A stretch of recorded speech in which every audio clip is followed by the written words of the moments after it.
Tuan Kuasa.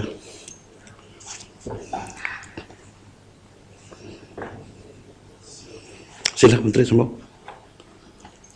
Assalamualaikum warahmatullahi wabarakatuh. Salam sejahtera, salam satu Malaysia. Dan Seri Speaker, Alhamdulillah saya ingin meneruskan jawapan tadi tentang ASEAN. Saya telah memulakan perkara spesifik tentang ASEAN. Madrid sememangnya mengenal pasti ASEAN sebagai pasaran ekspor utama dan usaha kita sedang meningkatkan untuk menambah ekspor ke negara-negara ASEAN. SME dan Madrid akan menganjur dan telah pun menganjur aktiviti promosi ekspor seperti pameran, misi pemasaran, kolaborasi antara syarikat-syarikat Malaysia dan ASEAN. Kita juga akan mempelbagaikan produk ekspor dengan ciri penekanan pada produk bernilai tinggi seperti elektronik, otomotif, aeroangkasa, minyak dan juga gas. Kita juga berusaha untuk membawa pembeli dari ASEAN ke Malaysia semasa pameran di Malaysia seperti MIHAS, Halal Show dan juga Intrade. AEC akan menggalakkan perdagangan yang lebih luas dan Madrid akan mengambil peluang meningkatkan aktiviti promosi. Mengenai ekspor bernilai tinggi yang ditanyakan oleh Bagan Serai, ekspor produk bernilai tinggi adalah jauh lebih daripada ekspor yang lain. Ya. Angka Januari hingga September 2015 perkilangan 454.9 bilion atau 80.1%, pertanian cuma 8.7% iaitu 49.7 bilion dan pelombongan 60.2 bilion atau 0.6%. Lenggung bertanyakan tentang persediaan pengusaha PKS dalam menghadapi AEC, ASEAN Economic Community. Bagi tahun 2015, jumlah 163 program pembangunan PKS disediakan dengan komitmen keuangan 11.34 bilion. Program-program ini meliputi pembangunan PKS dari segi akses kepada pembiayaan, pembangunan modal insan, penerapan inovasi dan teknologi, akses pada pasaran dan kemudahan infrastruktur. Penggubalan pelan strategi PKS ASEAN bagi mengimbangi tahap pembangunan PKS di semua negara ASEAN telah dilancarkan pada hari Jumaat yang lalu oleh Menteri Meeting. Pelan ini merupakan usaha untuk meningkatkan daya saing dan daya tahan PKS ASEAN termasuk PKS Malaysia agar lebih kompetitif. Ini seterusnya menggalakkan mereka untuk mudah diintegrasikan dalam arus serantaian nilai serantau. Bintulu dan Seputih. Peruntukan Madrid tidak mencukupi. Peruntukan Madrid mengurus 133 juta ringgit, pembangunan 101.8 juta ringgit.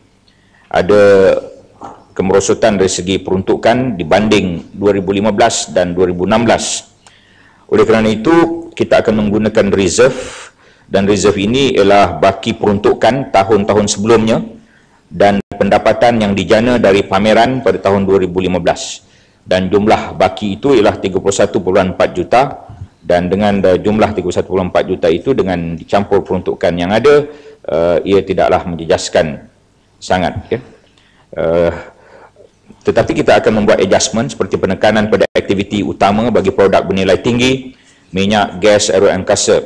Fokus juga pasaran utama ASEAN, China, Timur Tengah, Eropah dan Amerika Utara. Dan kita akan melaksanakan program-program pembangunan pengeksportan yang berimpak tinggi selain daripada kita mengamalkan penjimatan seperti dari segi pembelian aset, ubah suai pejabat, jalanan keluar negara, pertukaran pegawai dan lain-lain. Menteri. Ya. Yasin. Terima kasih Tuan Sri Betul. Terima kasih Mak Menteri. Menteri ada menyebut tentang peruntukan Madrid tadi. Tapi kalau kita lihat daripada Kementerian MITI, yang banyak sekali mendapat peruntukan adalah Madrid. Dan satu daripada peruntukan yang besar ni adalah untuk dana projek berimpak tinggi. Jadi apa saya nak tanya pada Menteri, apakah sebenarnya kriteria yang diletakkan oleh pihak kementerian untuk klasifikasikan sesebuah syarikat pelaburan tersebut adalah berimpak tinggi? Dan adakah grant ataupun matching grant yang akan diberi oleh kerajaan daripada dana berimpak tinggi ini meliputi pelabur-pelabur daripada luar negara ataupun termasuk dalam negara sekali? Kerana yang sangat penting. Kerana apa yang terjadi pada ketika ini, banyak pelabur-pelabur kita banyak merungut seolah-olah kerajaan hanya berikan perhatian kepada pelabur-pelabur asing saja. Terima kasih. Terima kasih Yasin.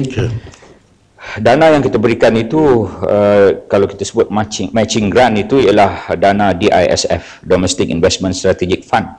ataupun dana strategik pelaburan domestik. Dan ini kita berikan 1 bilion ringgit pada rancangan Malaysia ke-10, dan dalam bajet 2016 baru ni Perdana Menteri mengumumkan tambahan lagi 1 bilion ringgit. Dan dana ini adalah untuk syarikat domestik sahaja. Ia adalah matching grant.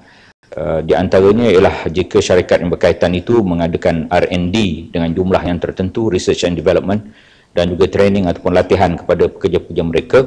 Katalah jika latihan itu 5 juta ringgit, maka kerajaan akan memberikan matching grant yang sama, tetapi mereka kena buat dahulu 5 juta ringgit untuk training kepada staff, barulah kita akan bagi 5 juta ringgit sebagai matching grant di bawah DISF ini.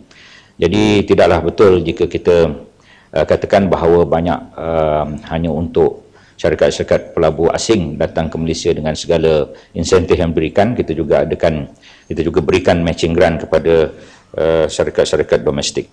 Dan yang maksud projek berimpak tinggi ini ialah contohnya minyak, oil and gas, minyak dan gas, aero angkasa. Itu antara contoh-contoh yang kita tumpukan.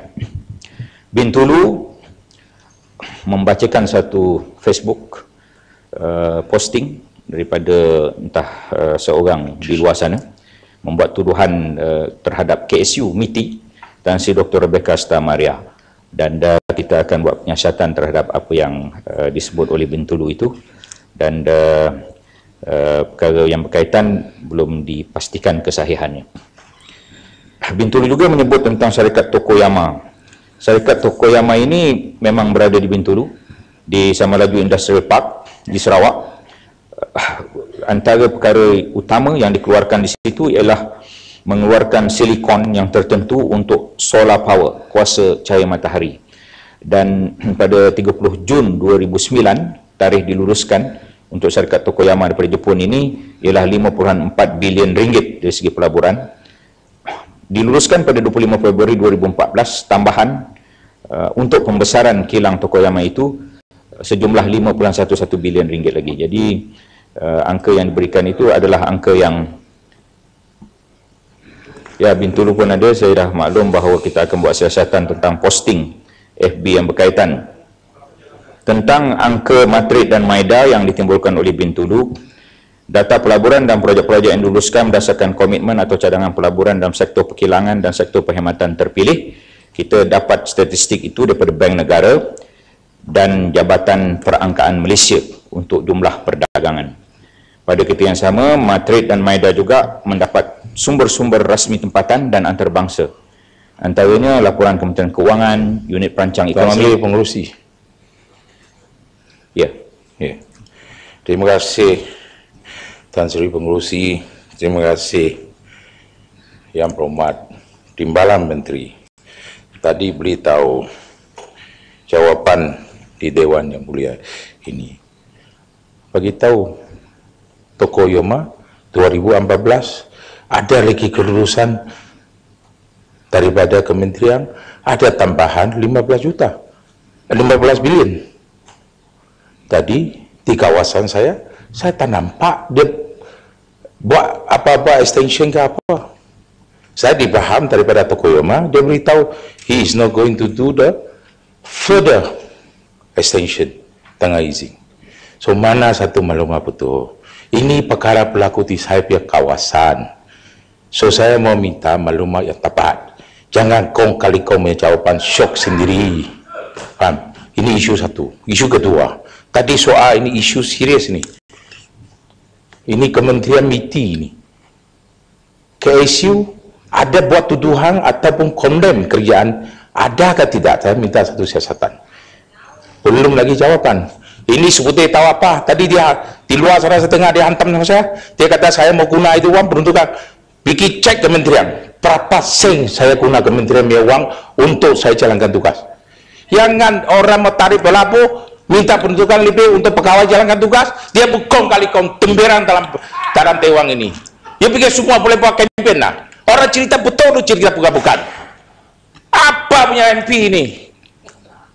I'm serious. Ini kalau KSU betul-betul ada, saya rasa kita MP sini semua setuju.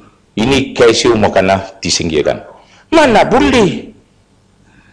I don't want to see this type of government officer in the system. Dengan izin.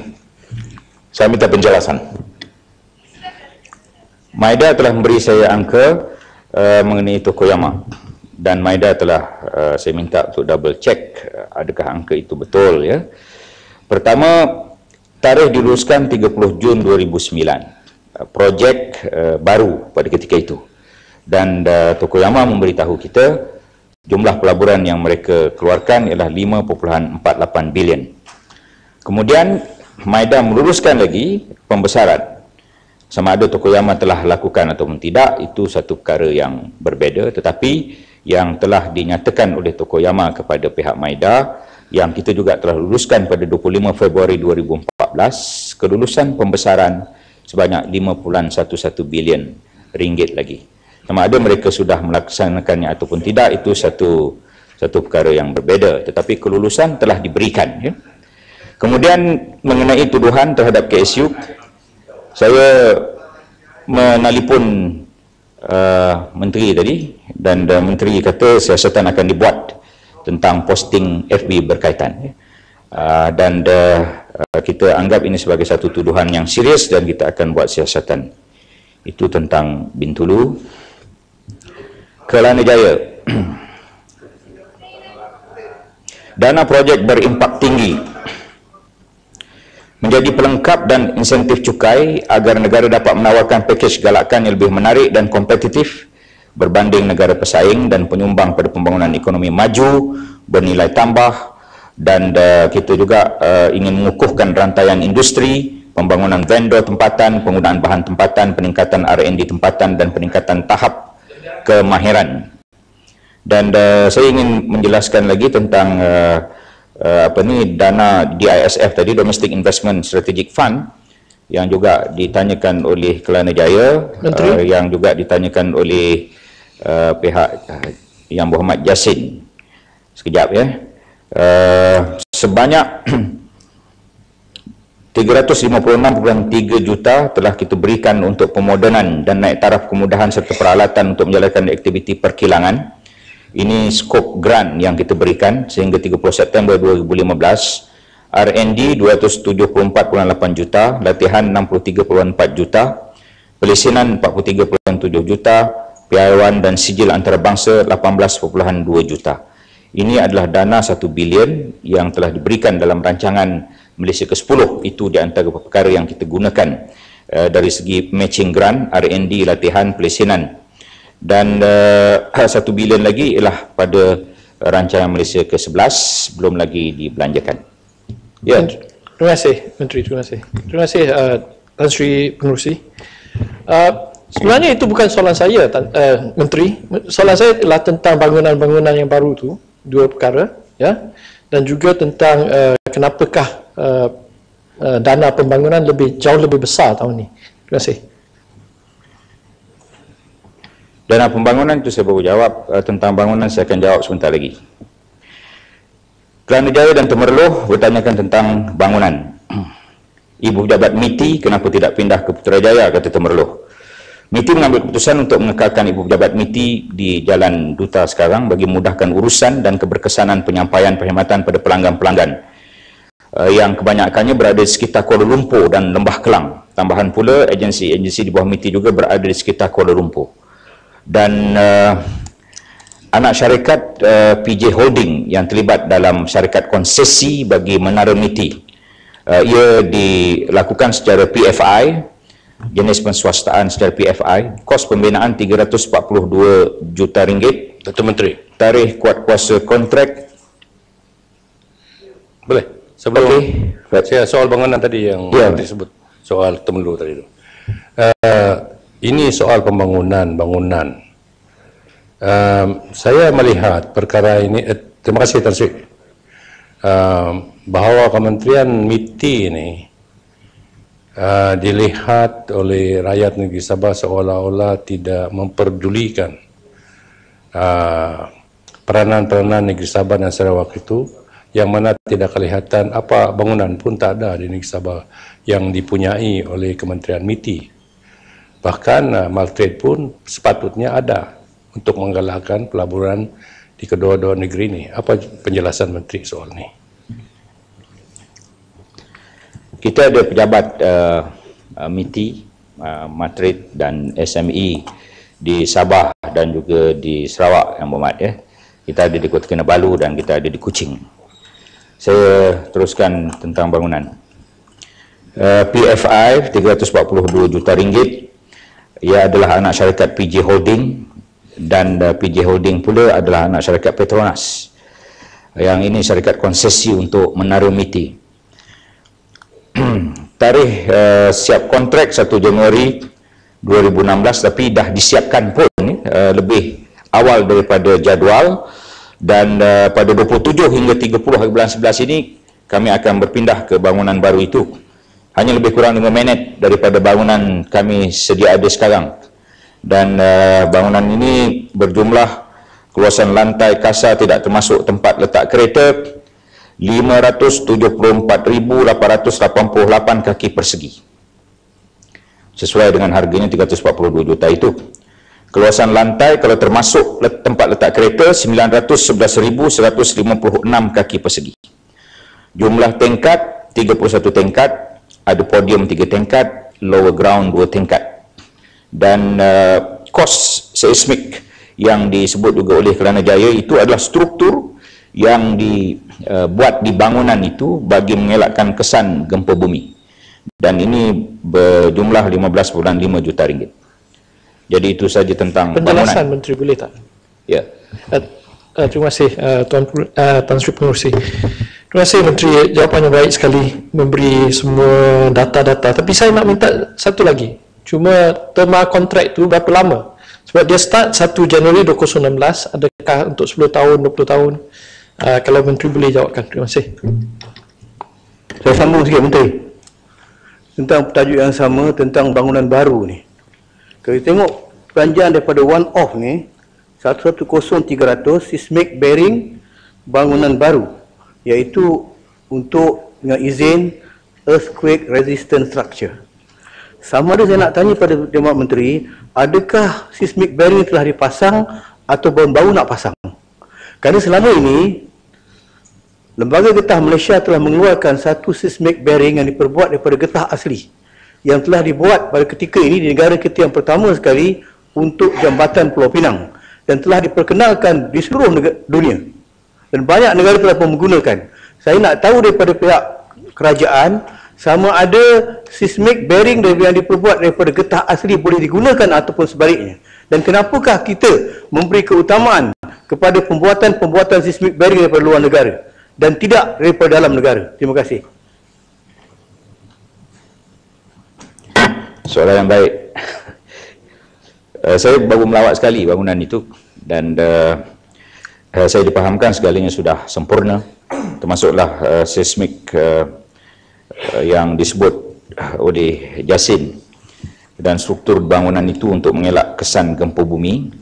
Kita pun telah bayar secara one off kepada Putrajaya Management Sdn Bhd, juga anak syarikat Putrajaya Holding ya. Dan jumlah tempoh konsesi pengurusan 25 tahun. Itu untuk menjawab Kelanajaya. Ahli Parlimen Seputih tak ada. Apakah kerjasama antara MITI dan kementerian lain bagi menarik pelaburan dalam pembinaan infrastruktur kereta elektrik? MITI bekerjasama dengan Kementerian Tenaga Teknologi Hijau dan Air (KETA) dalam pembinaan infrastruktur bagi kereta elektrik seperti charging station dengan izin. Selain itu, MITI juga bekerjasama dengan Kementerian Pengangkutan MOT dan Jabatan Pengangkutan Jalan dalam penetapan standard bagi keselamatan. Dari segi insentif kepada pelabur kereta elektrik, ada insentif di bawah NAP National Automotive Policy 2014, iaitu di bawah tajuk dengan izin customized insentif yang memberikan pengecualian cukai ataupun tax exemption kepada pelabur-pelabur yang mengeluarkan kenderaan cekap efisien EEV, termasuk kenderaan elektrik ini. Insentif dalam bentuk customized ini bergantung pada keperluan syarikat dan pertimbangan kelulusan kerajaan adalah berdasarkan impak pada sektor otomotif dan ekonomi negara secara keseluruhan. Seputih dan Kuala Langat bertanyakan tentang SME Corp, peruntukannya turun. Kerajaan sentiasa memberi perhatian kepada pembangunan PKS kerana PKS merupakan tulang belakang kepada pembangunan ekonomi negara.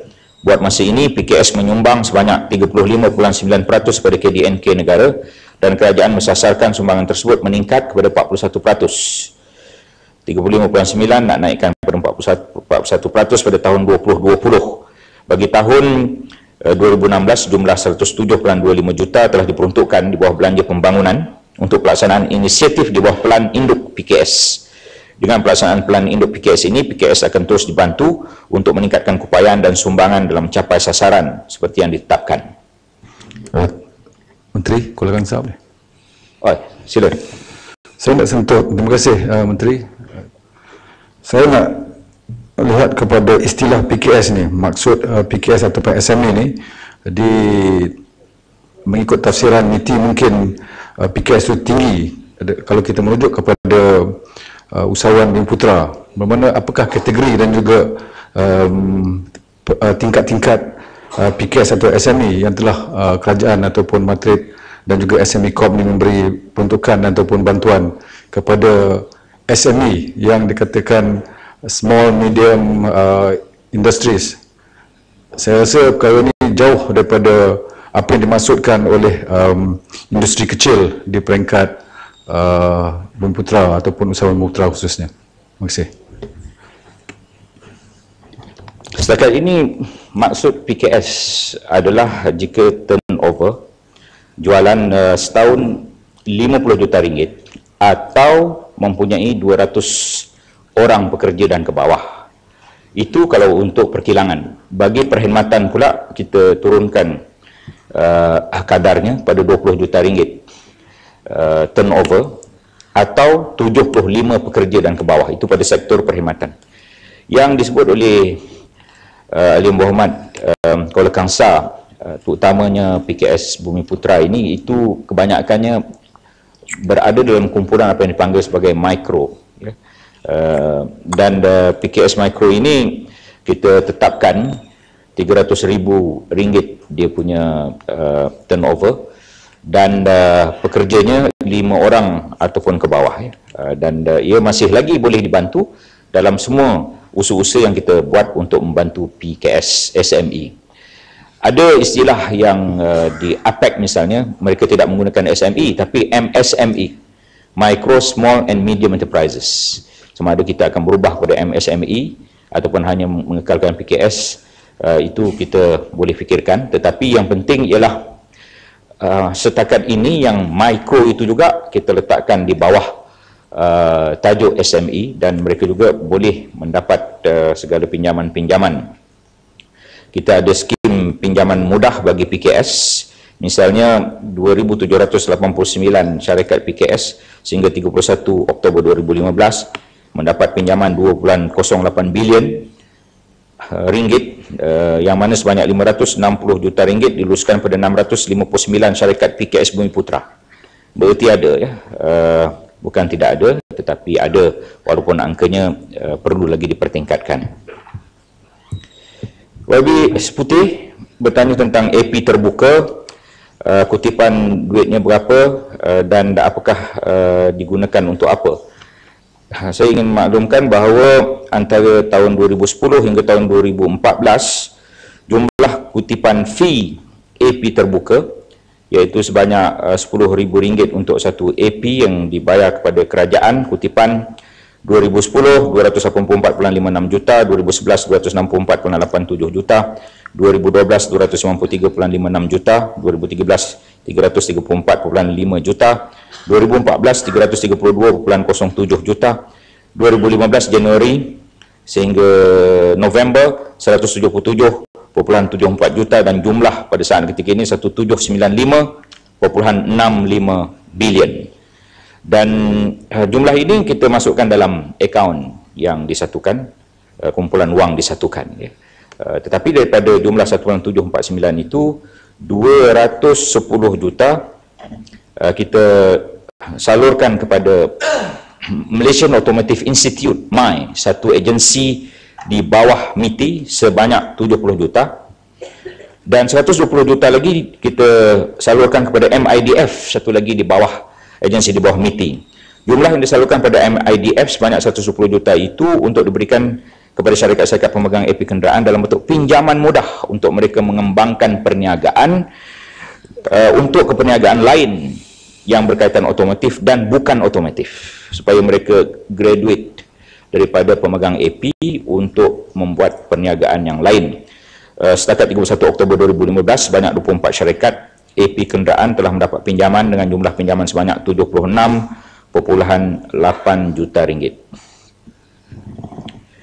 Kemudian dari segi keluar masuk modal asing yang berlaku pada tahun 2015, ada soalan berkaitan perkara ini. Saya ingin maklumkan bahawa jumlah pengaliran keluaran pelaburan modal asing bagi tempoh Januari hingga Jun 2015 adalah 38.7 bilion. Namun, pengaliran masuk pelaburan modal asing bagi tempoh yang sama ialah 61 bilion. Jadi 61 bilion tolak 38.7 bilion, jumlah pengaliran masuk bersih pelaburan asing ialah 22.4 bilion ringgit antara tempoh Januari hingga Jun, dan ini sebenarnya lebih tinggi daripada tempoh yang sama pada tahun 2014. Seterusnya, temerloh, siapakah pelaksana dana skim pembiayaan patuh syariah dan berapakah peratus keuntungan? Skim pembiayaan patuh syariah dilaksanakan melalui 13 institusi perbankan yang menawarkan pembiayaan secara Islam seperti Affin Islamic Bank, Alliance Islamic Bank Berhad, Bank Islam Malaysia Berhad, RHB Islamic Bank Berhad, HSBC Amanah Malaysia Berhad. Pembiayaan disediakan bagi membiayai modal kerja, pembelian aset dan pembiayaan projek. Dana ini membantu usahawan di mana kerajaan berikan rebate 2% daripada kadar faedah yang dikenakan oleh institusi bank yang berkaitan. Temerloh menyebut tentang kejatuhan perdagangan dengan negara OIC. Ya. Bukan tajuk ini Menteri, tapi saya harap isu-isu TPP yang saya bangkitkan dapat juga dijawab. Sabar. Okey, terima kasih. Belum habis lagi. Kejatuhan perdagangan dan ekspor import bukanlah disebabkan oleh penekanan kerajaan terhadap pasaran lain. Malah Madrid telah berusaha untuk melaksanakan aktiviti promosi di pasaran OIC, termasuklah lawatan oleh Yang Berhormat Menteri ke pihak Menteri di Arab Saudi misalnya baru-baru ini. Aktiviti termasuklah pameran perdagangan, misi pemasaran khusus dengan penekanan sektor berimpak tinggi dan membawa pembeli OIC ke Malaysia. Kejatuhan perdagangan adalah disebabkan oleh kejatuhan nilai ekspor dan import minyak, ya, berikutan penurunan harga minyak. Data Januari hingga September 2015, secara keseluruhan ekspor ke OIC jatuh sebanyak 4.6%. Sebab-sebabnya, pertama, harga petroleum yang jatuh, dan ekspor petroleum jatuh 36.8% akibat kemerosotan harga. Minyak kelapa sawit pun juga turun harga 13%, dan nilai ekspornya 13% turun ke negara-negara OIC. Itu di antara sebabnya. Namun kalau kita lihat dari segi keseluruhan, perdagangan daripada tahun 2005 hingga tahun 2014 ke negara-negara OIC sebenarnya meningkat 3 kali ganda sebenarnya. Daripada 57.3 bilion ringgit pada tahun 2015 kepada 149.8 bilion ringgit pada tahun 2014, berarti meningkat. Mengenai TPS OIC, kenapa masih belum lagi dilaksanakan? Kita sebenarnya sedang berusaha untuk melaksanakan, dan kita juga ada perbincangan dengan negara-negara yang dipanggil sebagai D8 berhubung tentang Preferential Tariff Agreement TPS OIC ini, dan kita harap kita akan dapat memuktamadkan. Oleh kerana negara OIC ini banyak, maka inisiatif itu mengambil masa untuk dijayakan. Temerloh, dipahamkan banyak PKS yang terjejas dan sukar mendapat bantuan.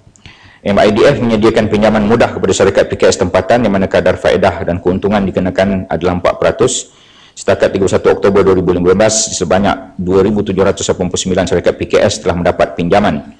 Kita ada pinjaman yang kita sebut sebagai skim pinjaman mudah bagi PKS, dan jumlah pinjaman sebanyak 2.08 bilion ringgit.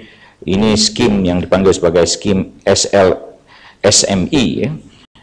Dan kita memberikan pinjaman itu bergantung pada keupayaan syarikat PKS tersebut untuk membayar balik, dan kita akan terus mengusahakan pinjaman-pinjaman ini. Sebagaimana yang satu lagi ialah SLSAM ya, untuk otomasi dan mechanization juga mendapat peruntukan yang banyak untuk bajet 2016 pada tahun depan.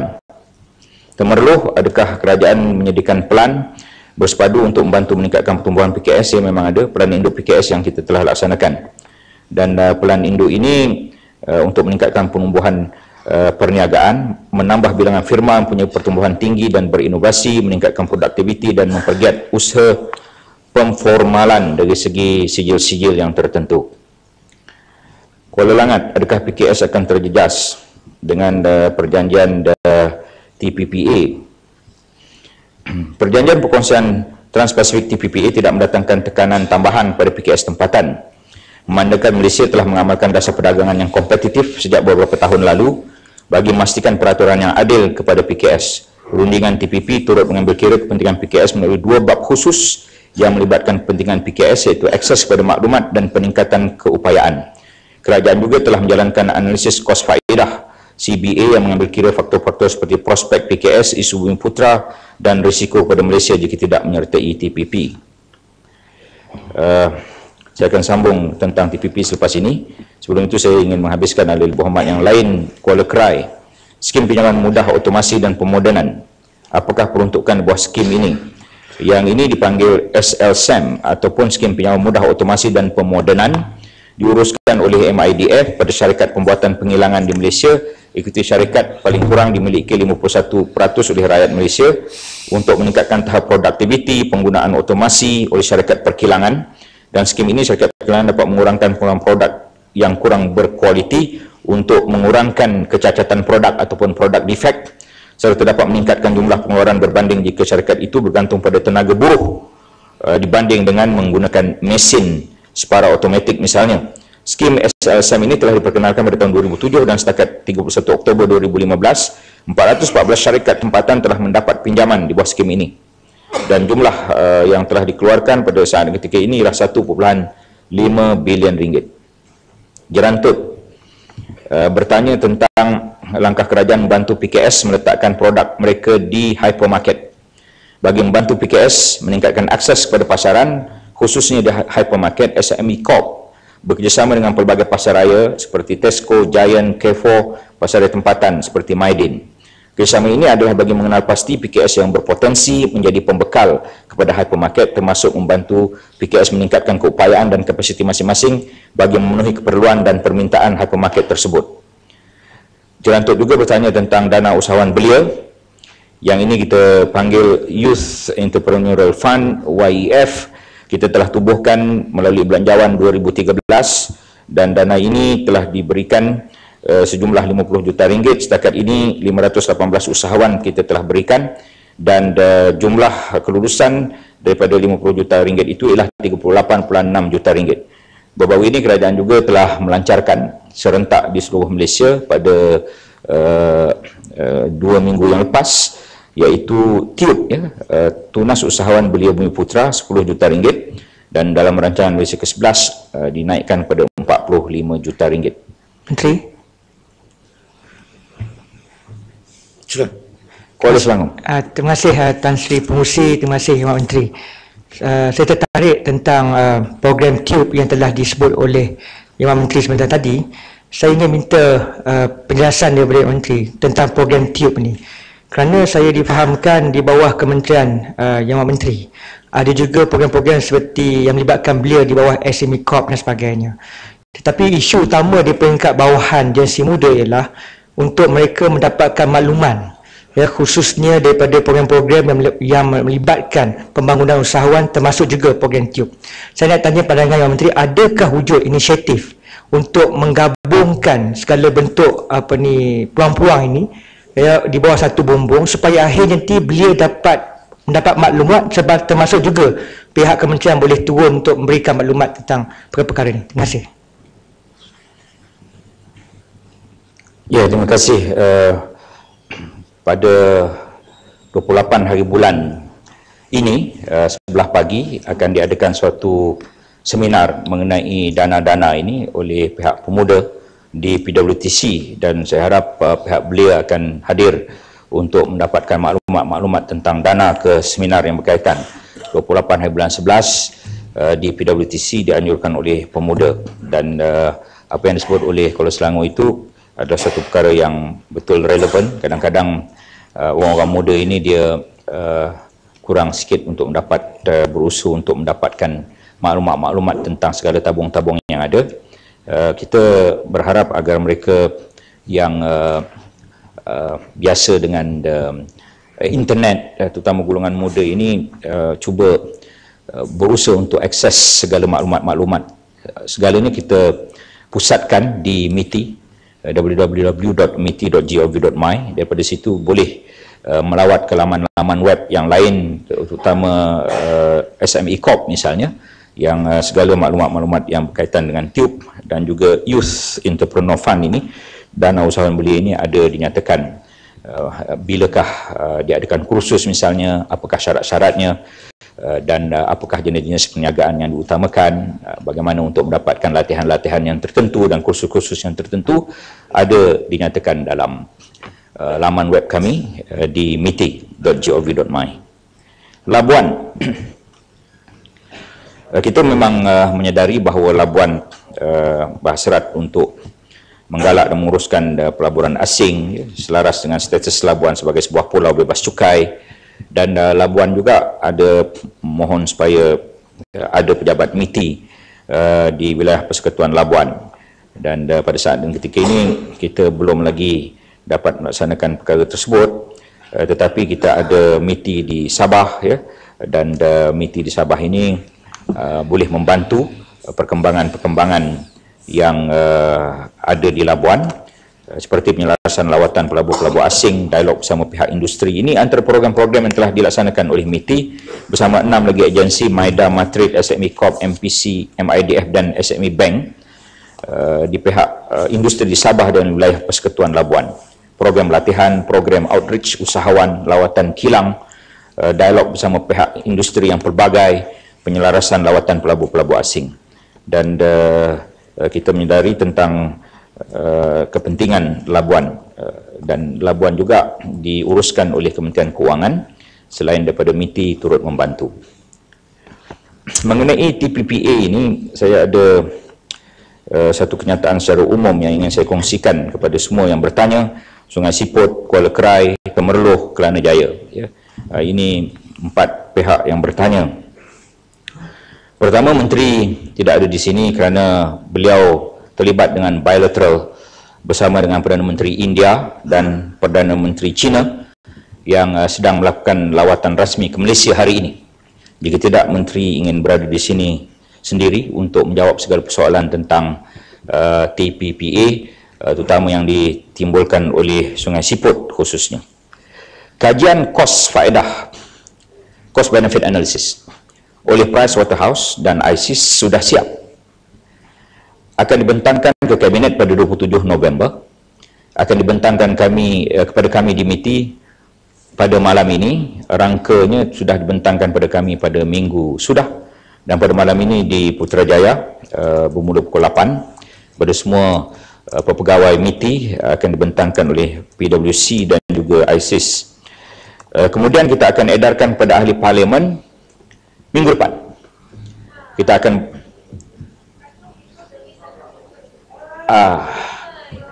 yalah lewat, ya. Kita ada sebulan setengah untuk meneliti.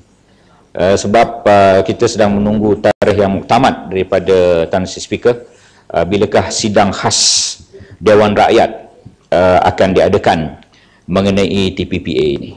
Jadi kalau kita berikan pada minggu hadapan cost benefit analysis ini, kajian kos faedah ini, berarti ahli-ahli yang berhormat ada bulan Disember, sepanjang bulan Disember, dan mungkin 3 minggu agaknya pada bulan Januari. Jadi sebulan 3 minggu. Saya rasa cukup untuk membaca. Sebulan 3 minggu takkan tak cukup masa. Adakah kementerian akan beri taklimat kepada semua ahli parlimen untuk cost analysis cost benefit analysis semua ni? Okey. Saya ada statement nombor 3. Ini cara begini ni macam seolah-olah tidak ada orang duduk di atas sini.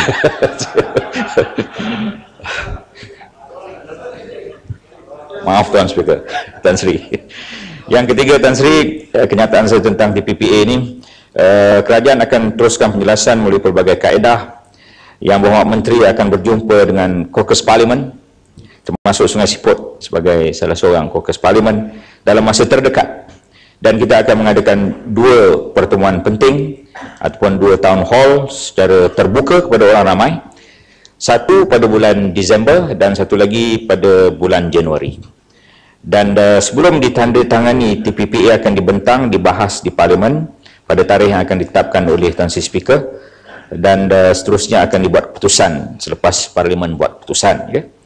Kemudian penjelasan kepada pihak berkepentingan, perkara yang kelima yang saya ingin nyatakan di sini, akan terus dibuat bukan sahaja oleh MITI tetapi oleh beberapa kementerian lain seperti kesihatan, sumber manusia dan alam sekitar. Saya ingin maklumkan di sini bahawa MITI menjadi penyelaras pada 15 agensi dan kementerian mengenai TPPA ini. Bukan hanya MITI, tapi ada 15 agensi dan kementerian yang terlibat. Kemudian seterusnya, Menteri sudah pun membuat penerangan di beberapa buah negeri, Kelantan, Sabah, Kedah, Selangor, wilayah Persekutuan, dan akan pergi ke beberapa negeri lain seawal bulan Disember dan awal Januari ini. Kerajaan mengakui TPPA ada kos dan ada faedah, tetapi kerajaan berpendapat faedah melebihi daripada kos. Perkara yang seterusnya yang saya ingin nyatakan mengenai TPPA, Malaysia kini melapor bahawa Presiden Barack Obama mengatakan bahawa TPPA akan menyebabkan harga ubat akan naik. Saya ingin menyatakan di sini bahawa laporan itu tidak betul. Kerajaan berpendapat TPPA tidak akan naikkan harga ubat kerana tidak ada perubahan dalam perlindungan paten selama 20 tahun. Dan saya mendengar sendiri ucapan Presiden Barack Obama di Shangri-La apabila beliau menjelaskan tentang TPPA itu, dan beliau tidak ada menyebut sebagaimana yang dilaporkan. Dan seterusnya, jika ada soalan mengenai TPPA, Menteri akan menjawab semasa perjumpaan dengan caucus dan semasa town hall secara terbuka kepada orang ramai. Menteri juga akan bercadang untuk memberi taklimat khusus pada semua ahli parlimen. Ahli parlimen pembangkang, ahli parlimen kerajaan pada pertengahan Januari 2016, iaitu sebelum perbahasan di parlimen diadakan. Itu saja yang Berhormat Tan Sri Speaker yang ingin saya nyatakan dalam Menteri, jawapan. Minta penjelasan. Terima kasih. Lari. Minta penjelasan. Menteri sudah duduk, dia cakap ucapan terima kasih. Terima kasih Tapi Menteri. Tan Sri Pengerusi dia tidak jawab soalan yang saya tanya. Saya tanya pasal itu pintu lu, dia envoy tau. Envoy Malaysia pergi ke Jepun, Korea dan Taiwan. Jadi dia ambil arahan daripada kementerian ni ataupun mana-mana. Yang berhormat Kementerian Perdagangan, Dalam Negeri, Koperasi dan Kepenggunaan. Sila